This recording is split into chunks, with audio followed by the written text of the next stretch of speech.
Hello Libra, this is Victoria and I'm here with your October tarot forecast. I don't know about you, but September has just flown by like that.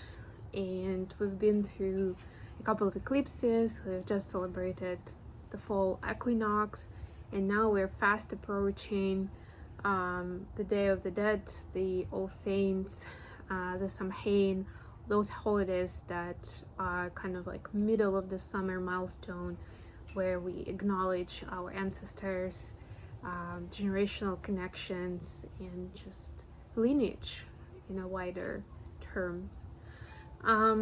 Today we're gonna do the horoscope for you, and as always we'll be looking at your love life, your career and workspace, and we'll get you guidance from the universe on how to best utilize the energies of the month of October. At the end I'll post some messages from the person of interest to yourself. And by the way, this is the first video of this series for October, and I'm starting with Libra, of course, because we're in Libra season right now. So happy birthday, Libra. And yeah, we will start with a quick oracle message, and then we'll proceed with tarot. You know the drill. This is for Sun, Moon, and Rising Libra. If you're watching this for a sun sign, please take a look at the videos for your other placements as well.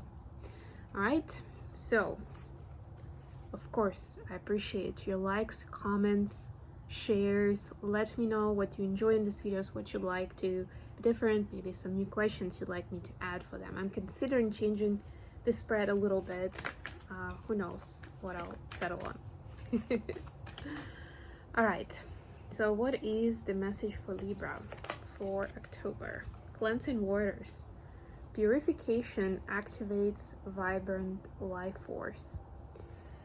There are many ways in which you can do different rituals around purification. Water related ones are one of the most famous ones, I would say. But there are other ways as well. What I would add is we have a full moon coming up in a few days.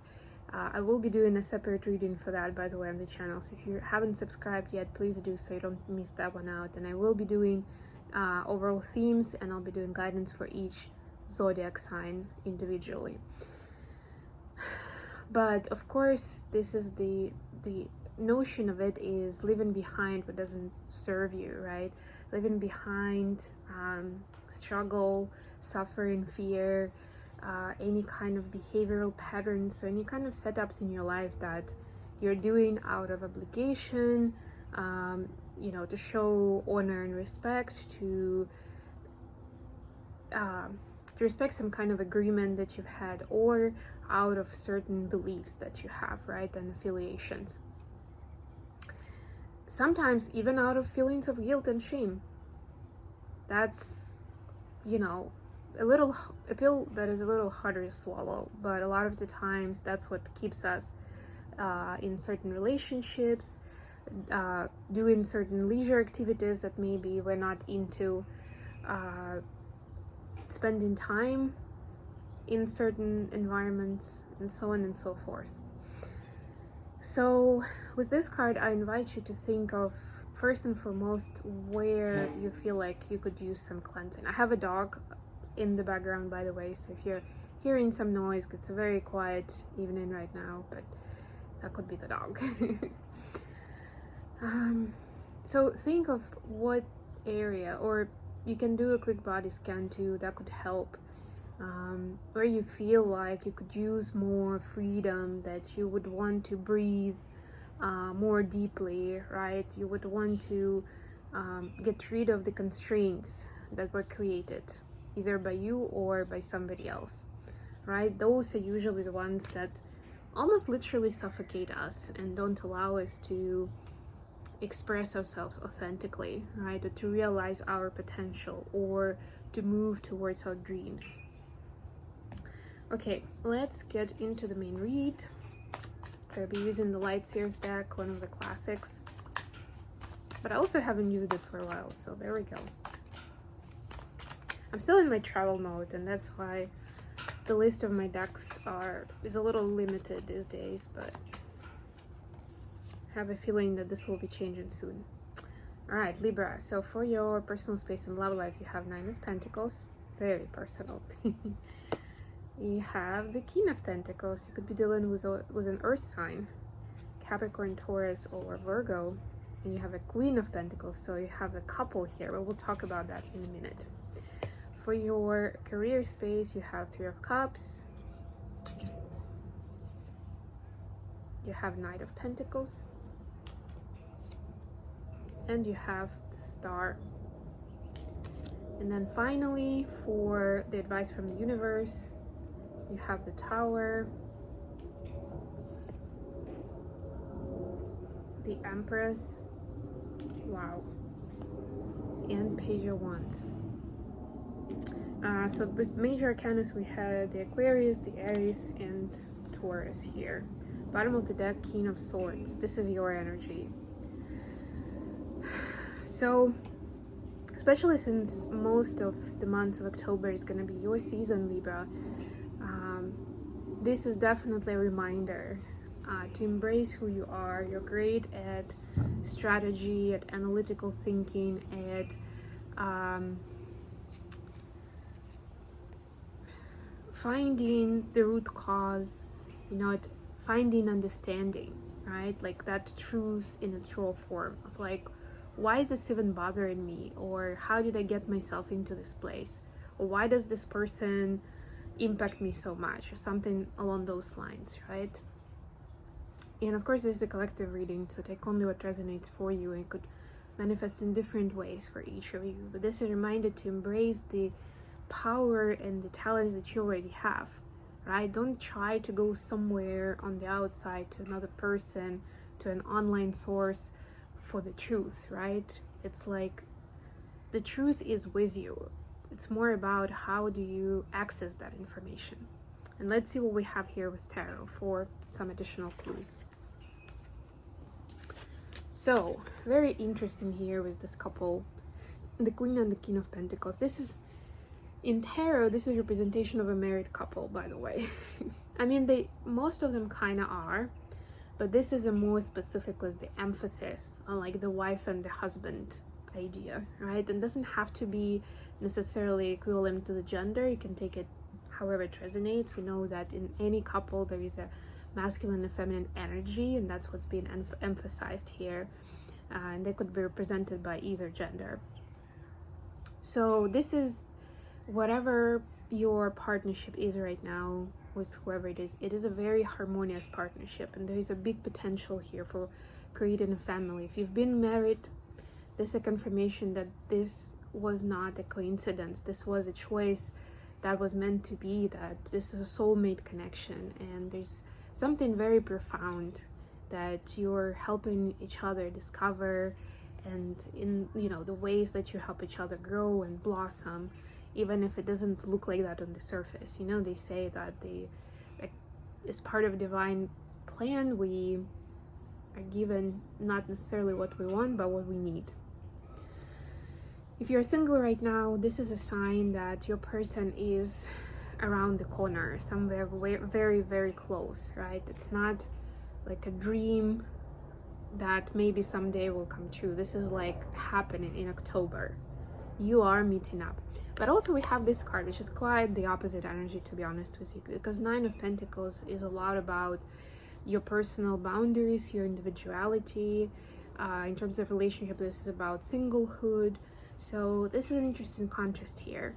And especially because you're a Libra sign, Libra is on the axis with Aries on the zodiacal sign. So essentially Aries is your opposite sign. And that relationship of Aries-Libra is generally about me versus we, right? So for the Libra, it's mostly we. Like, how do we make it work? I want us all to be included, to be happy, that kind of vibe. For the Aries, it's more about what do I want? What do I need? That's the most important thing. And both of them, of course, both perspectives could be equally valuable and important, right? And they also say if you're leaning towards one of them too much, and you know that that's kind of a thing for you, then try adding more of the opposite energy and see what happens. So to me, this is like that. Like, this is about we energy. This is about me energy. how can you add a little bit more of that Aries outlook of what are my needs, what matters to me, what are my values, what are my goals and dreams in life. So you don't, I'm hearing the phrase, you don't get sucked into this relationship, but I don't mean it in a negative way necessarily. It's more about remembering your identity, right? And not just trying to make it all work with the other person. And you know, like, it happens a lot of times in relationships that gradually you're like saying yes to things that you may not necessarily be enjoying just because, like, it's not a big deal, I don't mind going on this kind of trip or spending time with their friends or whatever it is, even if you know that you aren't really gonna have a good time, right? It's more like it's all about finding compromise, right? Or, you know, if I don't absolutely hate it, like, I might as well go with it, right? And hoping that they're doing the same. But it's not really the point. And this could be a topic for an entirely separate video on what healthy compromise means, and how withstanding your personal boundaries is still so important for your happiness and also for the well-being of this union, of this couple. So that's the topic to contemplate, and you will be offered opportunities to look into it. Keeping in mind that you may be able to purify and cleanse some of those energies where you don't feel guilty about going with what you want or fulfilling your dreams. All right, for your career space, we have Three of Cups, Knight of Pentacles, and the Star.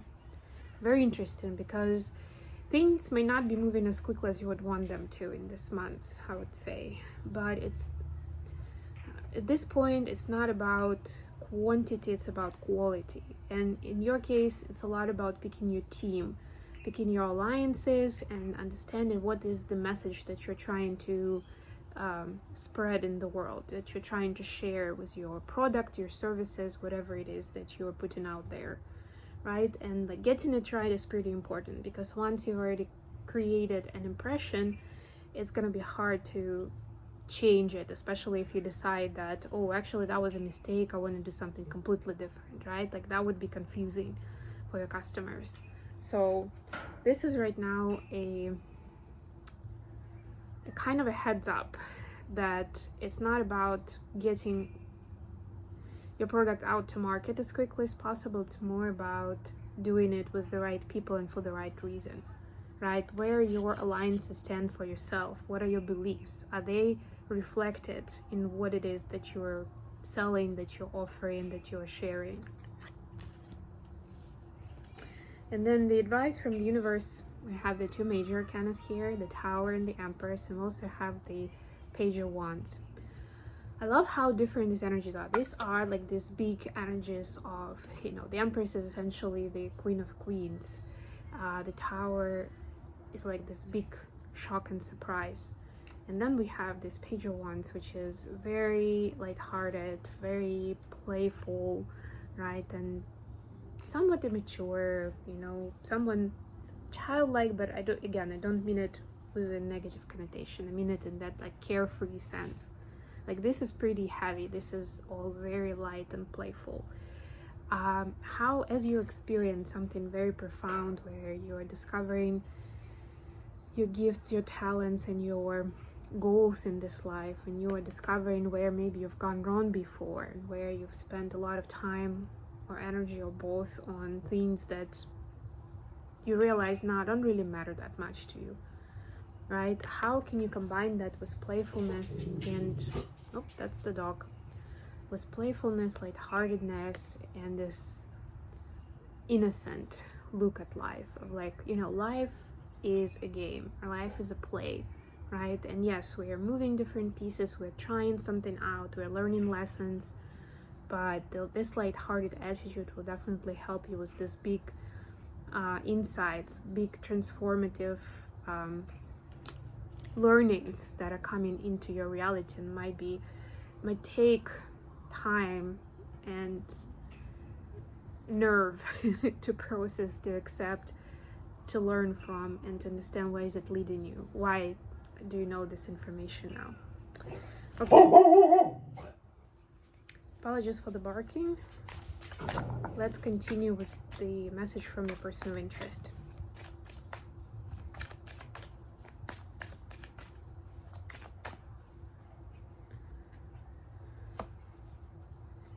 Ten of Wands, clarified by Ace of Swords, and Three of Cups. Wow. Alright, so guess what? Your person has also been through a lot, and they are going to be realizing during this time where they've gone wrong, where they've made the wrong choices and maybe wasted time and maybe, I don't know, picked up some bad habits, damaged their health. I'm hearing for some, right? It's like a big burden when you're realizing how much of what has happened actually was your choice, even if it wasn't conscious choice, right? How much you played the part in how your life transpired. And you know, of course, the hardship is in understanding when it went in a certain negative direction or seemingly negative, right? But your person also understands that, and partly it's the contrast, you know, with what they're experiencing now. They understand what it means to find a person who they can be honest with, who they can confide in, who they can have fun with, right? There could be some kind of fun opportunity coming up for maybe it's a celebration for a birthday, Libra, right? But they understand that they've never experienced anything like that, that it didn't feel real. There was still some kind of pretending. There was still some kind of like creating an image to comply with the rest of the group, or even with that other one person. But with you, they don't have to do it. They can enjoy themselves fully. And that's the truth that, of course, it brings a lot of joy and happiness. But just don't be shocked that it will bring a lot of the food for thought and kind of heaviness towards like, how did I not see this before? Or, you know, I've been so foolish treating people a certain way, because it's usually a two-way street, right? We're attracting certain situations, certain people, certain scenarios based on what we put out into the world. So yeah, there's a lot of that realization, but it comes from the happy and content place where that they get to be in, thanks to you, Libra. Okay, I hope this was useful. Thank you so much for joining me today, guys. I love you all. Please don't forget to like the video and subscribe to my channel. And until next time,